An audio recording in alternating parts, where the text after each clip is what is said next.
Hi, my name is Chris Lewis, firefighter for the Lakeville Fire Department, and welcome to another edition of On Call.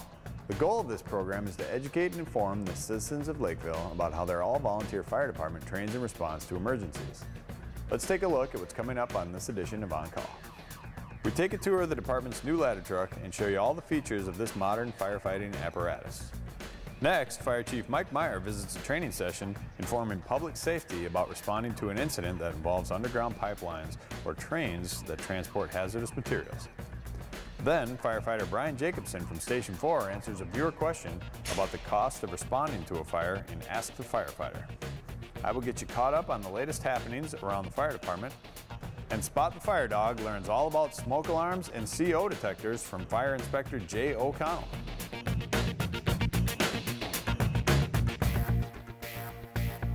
The average life of a fire truck here in Lakeville is between 25 and 30 years. LFD recently replaced a significant piece of equipment with a new one. Ladder 4 is now in service, and today we are going to show you some of the highlights of this new apparatus. Joining me today is Lieutenant from Station 2, Paul Muskimen. Paul, thanks for joining us. Oh, you're welcome. Pleasure to be here. So I can see we've got this big, shiny new truck. Yes, we do. Tell me, why do we have a brand new truck? Well, our old one, Ladder 4 here out of Station 4, is now on 27 years old. Okay. And when trucks start getting that old, they're pretty much gone past their useful life for us down here. So, decision was made to replace it with a new, more modern, safer vehicle. Okay, and I said already that we do have kind of a life for each of our trucks in the department, right? That's correct. So it's 25 to 30 years, and that's where, okay. That falls right in there. So, you said that we made that decision. How long ago did we make the decision to get this truck? Pretty much when we buy the truck. Okay. Every apparatus that we have in Lakeville has a life expectancy on it, like you mentioned. Right. So when we have them, the plan is already in place in the budget for 25, 30 years down the road, we're going to be replacing it. So we've already got the plan to replace this one here. Correct. Brand new, right in the door, and we already have earmarked that it's going to be replaced. Okay, excellent. So can you tell me a little bit about what goes into the planning and design and everything of a truck like this? Sure, it's actually quite a bit. We've started this committee over a year and a half ago, and we meet firefighters from all stations. We get a good representation across the demographics of our department. Mm-hmm. And we'll sit down and look at our needs as a city. Have they changed in the 27 years since this last ladder was here? If so, that'd be the time to upgrade.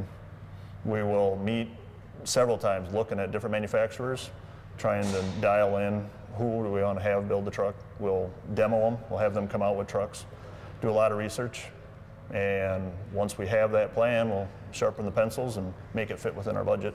And then it takes them over a year to build the trucks. They're built from scratch, from the ground up. So I know you were on the committee for this. So how involved are you as far as, like, are you actually taking trips to the factory or things like that? Yep, we will. We'll take several trips. We'll do some pre-trips before we even decide who's going to build the truck for us to kind of see their operation. And then during the process, we'll make several trips. We'll do a pre-build, meet with their engineers, go over everything, make sure what we want will work. Then during construction, we'll meet at several different times, different key steps before they paint it. We'll stop by there. So if they have to change something, they don't have to repaint the truck. Tell me a little bit about this truck, like the manufacturer, where they came from, things like that. Sure, we went with Rosenbauer.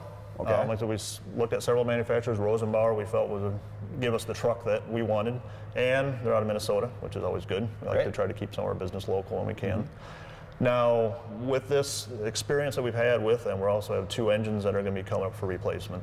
And now that we have experience knowing how they put things together and the whole process, we really like that. So we're going to be looking at Rosenbauer then for our engines too.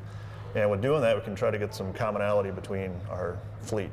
So the trucks would be, I mean, are we looking at very similar trucks, or, you know, I mean, because we're not doing another ladder. Correct. We'd be doing engines, but how similar would that truck be to this one? The chassis on the engine and the cab are very similar to the ladder. Okay. It's everything from behind the cab where it gets a little bit different, obviously, where the pump is at, size of the compartments. This one has a ladder, the engines obviously won't. Okay. But the crew cab area and the chassis underneath it are pretty much identical. And the drivability, I gotta imagine, is pretty close to it. Exactly. Okay. So you should be able to get in any piece of our apparatus when they're all same like that and drive one or drive another one. There's no difference. Great. Well, let's go take a look at the truck. You bet. All All right, Paul, now we're in the inside of this nice new truck. Why don't you tell me some of the differences between the old ladder that this is replacing and this truck here? Some of the big ones right off the bat is room. This cab is much bigger than the old ladder. We're able to maneuver in here a lot easier. You're not tight and cramped in there. Okay. Also, we have a lot better heat and air conditioning. The old ladder was real cold in the wintertime. In the summertime, you would bake. Right. It was a lot more climate controlled, a lot friendlier that way. Okay. And then this cab's a lot safer. There's a lot of safety features that are built in nowadays, just like your cars at home. We have airbag system in this cab, just like your car at home. Okay, nice. And then what are some of the different technology features and safety features that that this truck would have that you know, we might start seeing in all the new trucks? One of the big ones is the electronics that we have in here. We have everything on these computer screens now. Okay. This gives the driver all of their information. We can run through all these different screens. They can set their temperature in here from all electronic, but it gives them all their indications on where everything's at. If you have compartments open, if you have doors open, it'll show up on your little image there, so you won't drive out with the door open and hit something. Excellent. And then a big one is, while driving, we have blind spots. You can imagine this is a very big truck. You have a pretty big blind spot. We actually have cameras on here when we turn on the turn signal. Right now I'm looking on my side of the truck towards the rear end of the apparatus. And we can change over, and now we're looking over at the other side. And when we're backing up, we can look straight out the back too. Oh, that's fantastic. So now that we were talking about making all the trucks as uniform as we can, this is what we can expect for the future engines if we're going with the Rosenbauer. Yep, that's correct. All the engines, the interior would be very similar to this. All right, Paul, so I know we talked about a lot of customized things and different unique pieces that we put on this truck. What are we looking at right here? This is a real neat feature that we have. On our 5-inch right now on a truck, we have to climb up on top, which is kind of dangerous. This one, the hose bed actually comes off and down on the side of the truck. So loading it, we can be standing on the ground to load our hose. No more climbing up onto the top of the truck. And this will hold all of the fire hydrant hose that we have to. Yes, that will hold all of it. Nice, fantastic. Well, let's go look at what else we've got on this truck. All right, Paul, so now we're up on top of the ladder. Yes. What can you tell me about being up here? Big difference with technology changing. Our old ladder would have a series of levers here, and operated it took a pretty high learning curve knowing which lever did what and when you needed it. In the heat of action, sometimes you could grab the wrong lever. Now, everybody knows video games. Everything's joystick controlled. The new one here just has one simple joystick. It's very intuitive to operate. You pull it back, it raises the ladder. You push it forward, it goes down, left and right. Very intuitive on it. Okay, and then what does this screen look like when it's turned on here? When that screen's turned on, it's going to be similar to the one inside.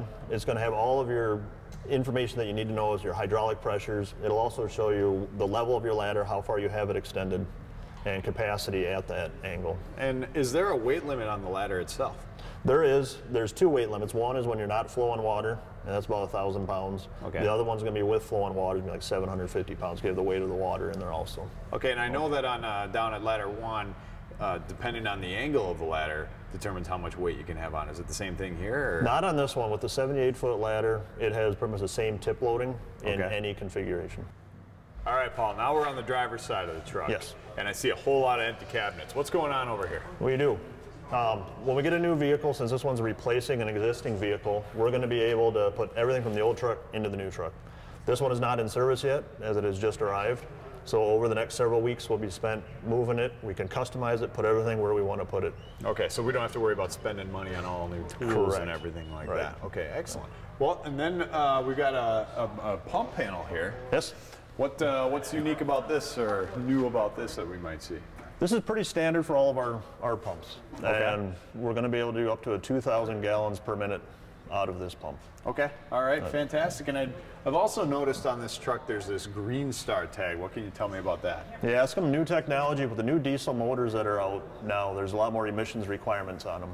And a lot of those emission things that are on there are really expensive to replace or maintain. So what Green Star does, there's an onboard generator that will run off the diesel tank.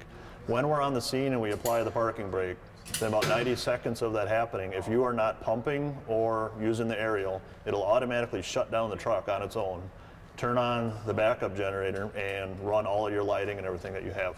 So if we're on a car accident, let's say, and we're strictly there, scene protection and scene lighting, those type of things, we don't have to have the big diesel motor sitting there idling, burning fuel. All right, well, fantastic, Paul. Thanks for giving us a tour of the new truck. Oh, my pleasure. Look forward to using it on the scene. As do we. When we come back, Fire Chief Mike Meyer has information about why the department trains for incidents that deal with hazardous materials that travel through our town.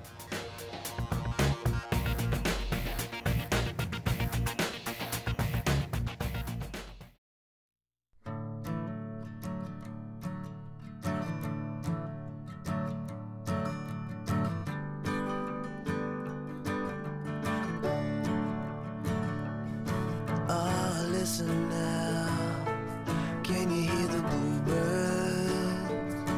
Oh, look up now, can you feel the sun?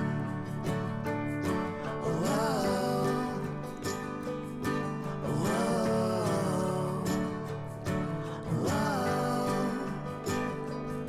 whoa.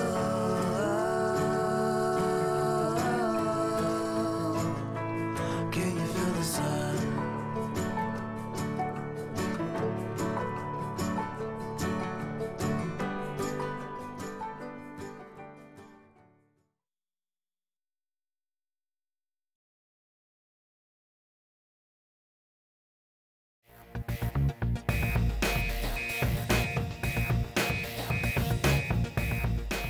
Welcome to another edition of Chief's Corner with the Lakeville Fire Department. I'm Fire Chief Mike Meyer, and today I'm joined by Rick from Homeland Security, so thank you for joining me today. You're welcome. Tell me a little bit about your background before we talk about the training that we went through this morning. Well, I've got a fire service background, 38 years with Plymouth Fire, paid on-call assistant chief. We had a hazardous material response team with Maple Grove Fire. Did that for quite a few years, and also did field team work for the nuclear power plants. Okay. Currently, I am the state emergency response team coordinator. So I coordinate the state chemical assessment teams. I work with the bomb squads. I work with Task Force 1, which comprised of 5 different teams in the state. And I work with the 55th Civil Support Team on weapons of mass destruction. Excellent. So this morning we had training with the firefighters, so let's talk a little bit about that training specifically that we went through this morning. Yeah, so what that was about is it's an awareness class, and we touched on pipelines, we talked about railroads, we talked about response, and we talked about the environmental impacts. And this came out of some special legislation last year because of the incidents that happened in Castleton, North Dakota, with Bakken oil coming out of the Bakken oil fields. Mm-hmm. There was an incident that involved a fire. There was also some additional incidents with Bakken oil in the eastern part of the United States and in Canada. So there was a lot of concerns from the public on addressing this issue in the event that happened in a metropolitan area. Okay. And as far as, you know, this class is made for all fire departments and public safety in the state, but specifically for Lakeville, some of the things that we have here that you touch with the class, can we talk a little bit about that as far as what do we have running through our town that our community should be aware of? So you have, on the eastern part of your community, you have a petroleum pipeline, and on the western part of your community, you have a natural gas pipeline. Mm-hmm. So on the pipeline safety side, those would be of concern in the event something were to happen. Yep. Railroad, you have a railroad that brings in rail cars, and it's more for storage versus a main rail line that goes through your community transporting products. So we kind of went through the awareness training with our firefighters today. So kind of walk me through, like, if we had a scenario training that we did or an incident that happened in our community, how would we, as far as the fire department, public safety, police, and respond to that? So there again, part of the pre-planning, in the event, let's say it was pipeline, and you had an incident where you had a leak, where maybe you don't have a fire, you need to take a look at, you know, what the product is. Is it the natural gas? Is it the petroleum product? Where is it in reference to critical infrastructure? Is it affecting any of your critical infrastructure in your community? Are you dealing with residential homes? Are you dealing with businesses? Are you dealing with medical facilities, daycares, schools? You know, all of that is going to play into the equation. Will you evacuate? Will you shelter in place? Again, it's based on time of year, time of day, what the product is, what's the quantity. But those would be all things that you'd have to take a look at. Okay. And I guess, you know, and we looked at a map as far as what's in our city, and I'm going to take a stab in the dark and say that most of our residents probably don't realize what's running underground potentially through our city unless they know what to look for and recognize. So we did cover that in our training too, as far as what is that signage and what does it mean to us.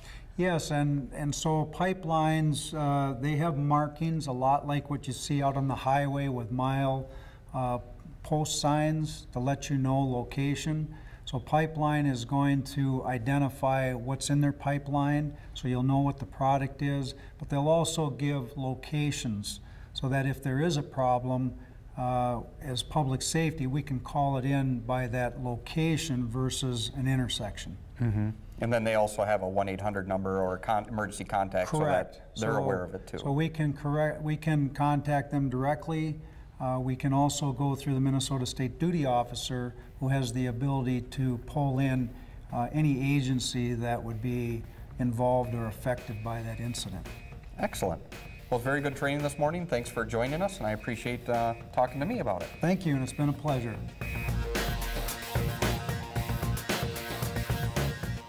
LFD has seen an increase in fires recently.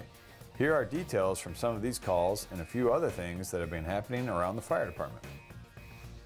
We have been seeing quite a few fires over the past few weeks. While most are accidental, some of them could have easily been prevented. One such call was to a townhome in central Lakeville late in the evening. When crews arrived, they found a fire in the garage. They quickly put the fire out, checked out the rest of the structure for fire, and then started to ventilate the home. There was substantial damage to the garage and to many of the items being stored in the garage. Chalk this up to the careless smoking of an individual who didn't quite get the cigarette extinguished completely, which then started some combustibles on fire. Careless smoking is a leading cause of fires in our homes. If you have to smoke, take it outside. The next incident is a structure fire that could have easily been prevented.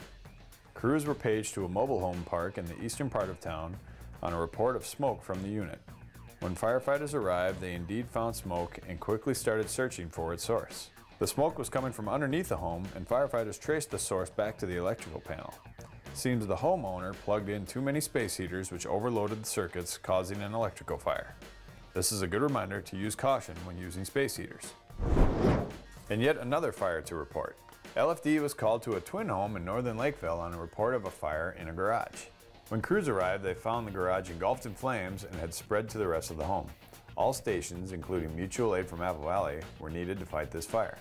Crews eventually got the fire under control, but the fire burned up everything in the house. After investigation, it was determined that fuel from a vehicle being worked on caught on fire and then spread to combustibles located in the garage. This next fire actually occurred in Apple Valley, and LFD responded as mutual aid. The house suffered severe damage from a fire. Again, LFD responded as mutual aid to assist the incident. And our final fire that occurred inside a home happened one morning when the homeowner realized there was smoke coming from the clothes dryer. She called 911 and got out of the house as it was filling up with smoke. When crews arrived, they decided to pull the dryer out of the house to prevent it from doing more damage to the home. Turned out that the dryer had an electrical failure, burned up the components on the inside, and also some materials that were sitting on top of the dryer. Crews then ventilated the home, and the homeowners were allowed back in the structure. LFD responded to a vehicle fire near downtown Lakeville recently. When crews arrived, they found an SUV on fire in the driveway. The fire was put out, but the vehicle suffered major damage. And our final story is not about a fire, but about the retirement of two firefighters. Mitch Skrabeck and Kevin Gustafson were recognized at the City Council meeting for their years of service to the fire department. They were each presented with a shadow box to mark their retirement. Both started at Station 1 in March of 1993 and stayed at that station during their entire career. Special thanks to both Mitch and Kevin for their years of service to LFD. And that's just some of the things happening around the fire department.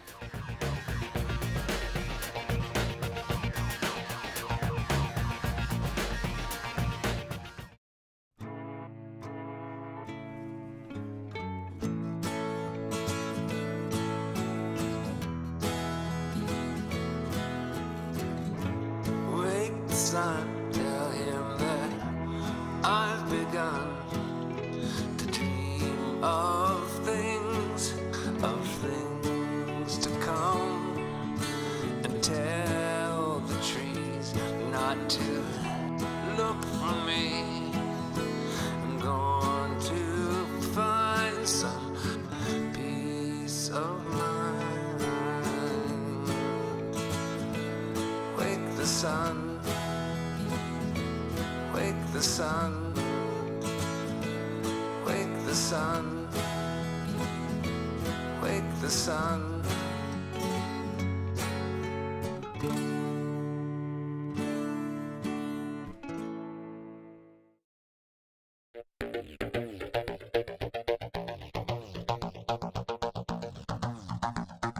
Hi, I'm Brian Jacobson, a firefighter out of Lakeville Fire Station 4.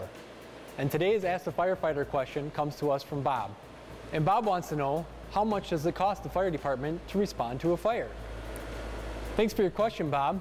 It does cost money for the fire department to respond to a fire call, but not just a fire call, also to medical alarms, CO alarms, and car accidents. That being said, the type of call will determine the cost. It would be very difficult to determine the exact cost if you factored everything in, included the cost of the fire truck and the fire station itself. But there is a fee schedule that FEMA uses when they need assistance, so we can look at this to get an idea on the cost. For example, an aerial truck would cost $525 per hour. An engine would cost $315 per hour. So if we use this schedule to determine the cost for a large structure fire, it would easily cost thousands, if not tens of thousands of dollars by the time we are finished investigating the fire. Whatever the cost, we all end up paying for our service through our property taxes, and this is one of the reasons why we promote fire prevention so much. We would rather prevent a tragedy from happening than respond to one.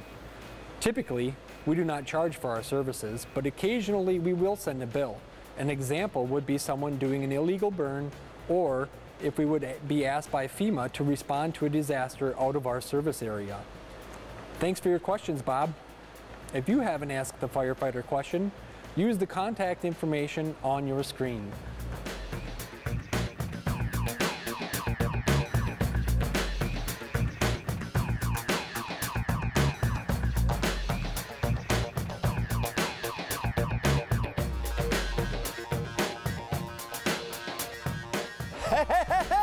Hey there, everyone. It is me, Spot the Fire Dog, because I like to spot and stamp out the fires. Hey, this month I'm here at station number 4, and I'm going to meet with Fire Inspector Jay O'Connell to find out all about smoke and CO detectors. Hey, Jay, I'm coming! Hey, Fire Inspector Jay, it's me, Spot the Fire Dog. How are you today, man? Hey, Spot. Came to learn something today, huh? I did. I want to learn all about smoke detectors and CO detectors. Why don't we start out by you telling me the different types of them? Well, with smoke alarms, we have hardwired ones that are connected into the ceiling. This is probably our most popular one because it gets its power from the house all day long, and it's got a 9-volt battery. Okay? And what is that for? When you lose power, then it goes to the 9-volt battery. Usually these are hanging from the ceiling. Yeah. Okay. And then the smoke will come up and then it'll activate. Very good. Now with smoke alarms, we do have some different types. This is a very old model. Oh, hey, I've got 4 of those in my house. Yeah, then you probably need to replace these. These are only good for 10 years, and this one was built in probably the 1980s. How come they're only good for 10 years? What happens after 10 years? Well, the sensor wears out. If you don't do any maintenance on them or cleaning, what you can do is take a vacuum cleaner and clean around the edges, because you vacuum your house, you dust your house, but a lot of people don't do any maintenance on their smoke alarms. Sure, I get it, I get it. Now, what's the best place to put these in your home? Smoke alarms, they want to be up on the ceiling, so the smoke rises and then they will go off. Very good. Now, how about the CO detectors? Let's look at the CO detector. What's the best thing to do with those, Jay? Well, carbon monoxide alarms, we put a law into place, and you need to, everybody in Minnesota needs to have one that's heating with gas. Carbon monoxide is a colorless, odorless gas. So you won't know that you have it in your house. So this meter, we'll show you a Nighthawk here. Okay. All right. This one will detect when there's a level of gas in your house. Okay, that can happen if your dryer vent is plugged. That'll cause it if your furnace gets plugged. That's why you want to do annual maintenance on your furnace. Make sure you don't have CO in the house. Will it go off if your family has a bunch of tacos? It will not. That's very important. Okay, good. So don't stay away from the tacos. Very good. But what I like about this one here is it's got digital readout. Yeah. Okay, so this will tell you how many parts per million. At about 50 parts per million, that's when this is going to alarm. Okay? Okay. So you come home, you've been out shopping for dog food all day. Oh, yeah. You come home and the alarm's going off. So you call the fire department. But I like this one because it's got a peak level button. I can press the button and see the highest level it was at. Because the minute you open the front doors, the fresh air comes in and then the carbon dioxide goes down. Now, where is the best place to put a CO detector? You want it within 10 feet of the bedrooms. Okay? And the reason that is so you can hear the alarm. Carbon monoxide makes you feel like you've got the flu and you don't want to get out of bed. So this alarm is very loud. It'll help you get out of bed and get out of the house. Very good. Now, we kind of touched on this when we talked about the smoke detectors, but generally, what are the two types of power sources that we use to power both now of them? this one here has a plug-in for an outlet. We also have a model here that is just strictly battery powered. So I like the plug-in model, and then it's also got a 9-volt battery in it. In that slot, we can put a battery. And that's again for a backup if your power goes off. Well, good, good, good. Now, what are some of the good features? You mentioned kind of a little bit about the display on the CO detectors. Any good features on the smoke detectors as well? Well, smoke detectors, we have a new version, which is a 10-year lithium battery. So you don't have to change the batteries. These are great for vaulted ceilings in your house. Yeah. Because you don't have to get the ladder out and take it down, put a new battery in it once a year. Also, we have a dual sensor where it's got a photoelectric and an ionization detector. Okay. So this one here is a little bit more expensive, but you're going to get a better value out of it because you get both sensors working. Very good. Now, don't they have some combo units? What do you think of those? Because for me as a dog, I think that would be kind of confusing. Because would you know what the alarm was if it was for CO or for fire? Correct. In a newer house since 2007, the carbon monoxide can be a combo with the smoke alarm. It's usually in the hallway right outside the bedrooms, and it will talk to you. Yeah. Okay. But 2 o'clock in the morning, can you tell the difference between it telling you smoke alarm or carbon monoxide? Probably not. So that's one of the drawbacks. That's why I like to have 2 different models. Plus the smoke alarm is good for 10 years, carbon monoxide is good for 5 years, and the new combo units, they're still trying to figure out. Well, Jay, that is some really great information, but I need to find out if the smoke and CO detectors are keeping up with technology. Do you have any wireless alarms in this bunch? We do. Oh, cool. This one here runs about $50, and you need 2 of them. Okay, you put one in the basement, you put one in your bedroom. So when the one in the basement goes off, it talks wirelessly to the one in your bedroom. So then it'll wake you up to let you know you've got something going on in the house. Oh, that is so cool. Yeah, this one I really like. It's nice to have it down there. I have an older house myself, just like you. Yeah. And I didn't have it where it was hardwired and interconnected. So I went with the wireless model. It cost me about $120 to do that. Sure. But it's nice to have. Well, that's a very cool. Now you said it's wireless. Can you get YouTube with it? Not YouTube. Not yet, no. No. There's really not the screen, so. No, I know you like to see yourself on camera. I know I do. Hey, Jay, this has been so exciting, but my final question to you is, how do I choose? There are so many different brands and kinds. I mean, help me. What do I do? I know. That's why I'm here. You can give me a call at the fire station if you need to. Yeah. Okay. I do like the wireless unit, and then I would like a standalone carbon monoxide unit. Those are your recommendations then? Yep, that would be my recommendations. Excellent, Jay. Well, I'm going to put these in my doghouse right this afternoon after I go and buy these. So thank you, Fire Inspector Jay, so much for your time today. You're welcome. And hey, until next time, this is Spot the Fire Dog saying, hey, I love to spot and stamp out the fires. We'll see you next time. Oh, these are all great, Joe.